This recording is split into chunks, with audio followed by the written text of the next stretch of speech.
Hey everybody, welcome back to another video. I'm Craig, and as you know, on this channel we like to talk about things related to professional development from time to time.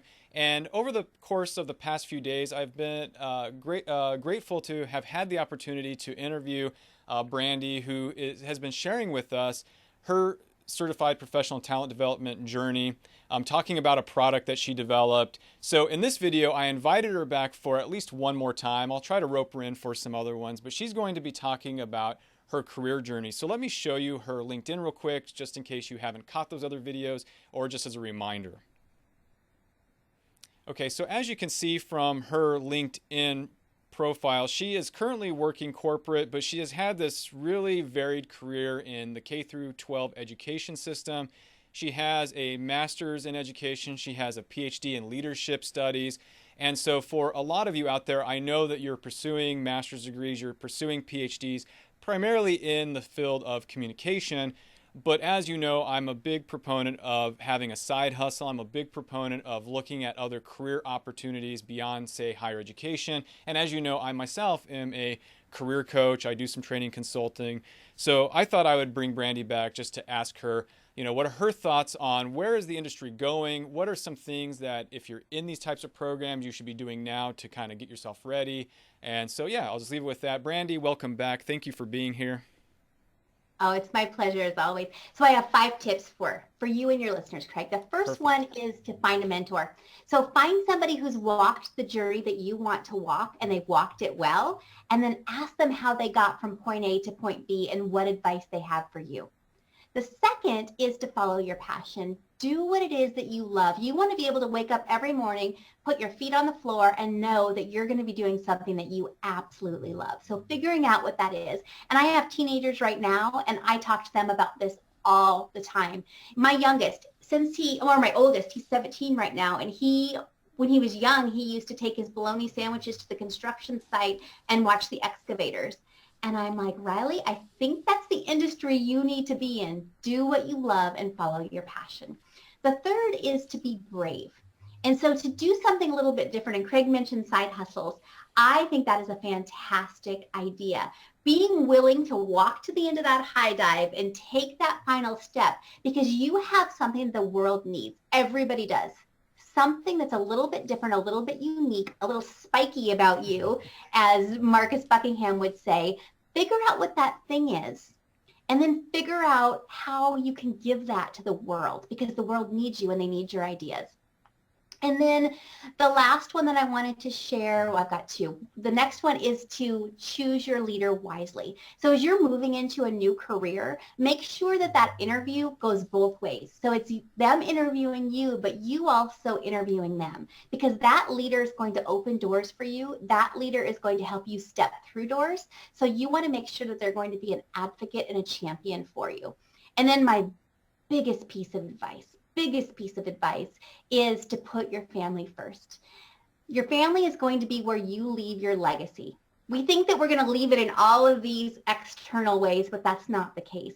You're going to leave it inside of the 4 walls of your home. So make sure that you're pouring into your children, pouring into your partner, and leaving a legacy there, because that's going to last for generations to come. Yeah, awesome. Yeah, I think that's a really good point that don't get too hung up on, chasing the ladder, so to speak, because I remember Stephen Covey, one of his famous lines is you work so hard climbing that ladder and then you realize it's against the wrong wall, right? So Yeah, uh, absolutely. now I think your career history is really interesting, and I think that because you've been sort of on this CPT journey, you've also, changed jobs and even careers. You went from public schools or K through 12 to a company. What are some things that people should be thinking about where industry is going, and if they're currently getting a master's or PhD and they can't sort of rely on education or higher education, being a faculty member, for example, or even going into teaching positions, what might they do to have a career following that passion? Because their passion, I'm guessing, is probably like teaching related. Absolutely. And that's my passion too. I worked in the higher ed space as an adjunct, absolutely loved it. And I think really it's getting comfortable in that online space. I started in the online space in 2002, and I remember my husband saying to me, so you're going to take this job and you're going to be able to teach in your pajamas. It sounds a little hokey to me. Before you buy the desk and get the whole thing set up, let's wait until you get your first paycheck. And I remember saying, no, it all seems above board. And it totally was above board, but it was something that wasn't even heard of back then. And so it's really getting comfortable in that online space. I think that's the way we're going, especially with this pandemic and the craziness that we're in the world. It seems like corporations are going that way. It seems like education is going that way. Everybody is going that way. And if you want to move forward, you need to be comfortable in that space. So that's learning the tools and techniques, also learning how to engage people within the tools and techniques. So not just sitting and getting and talking to them, but actually creating those engaging learning experiences for people. I think that's key. And then finally, the last thing, a gentleman sat down with me one time and he said, Brandy, the best piece of advice that I can give you is relationship, relationship, relationship. Bring value to people, create that relationship, slow down, and make sure that your customer service is the best customer service that they've ever experienced, and they're going to become a raving fan. And that's how I've built my whole career and my whole life to this point. That's awesome. Yeah, thank you for that. And just as a reminder for those of you that have followed the past couple videos with Brandy or those that are even new to this, I want to make you aware that she has developed a learning system for those studying for the CPTD, but would be valuable, I think, for anybody, at least for techniques for those studying for any type of certification.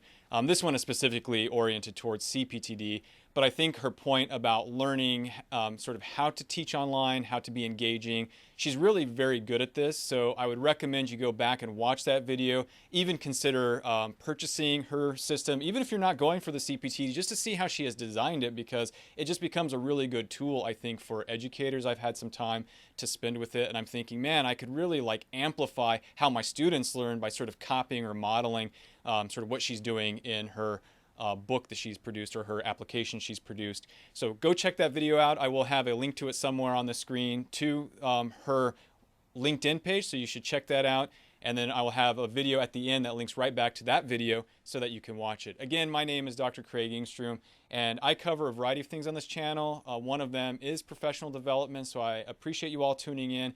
Brandy, thank you so much for your time over the past few days. I really do appreciate it. Oh, my pleasure, Craig. Thanks for having me. Yeah, you're welcome.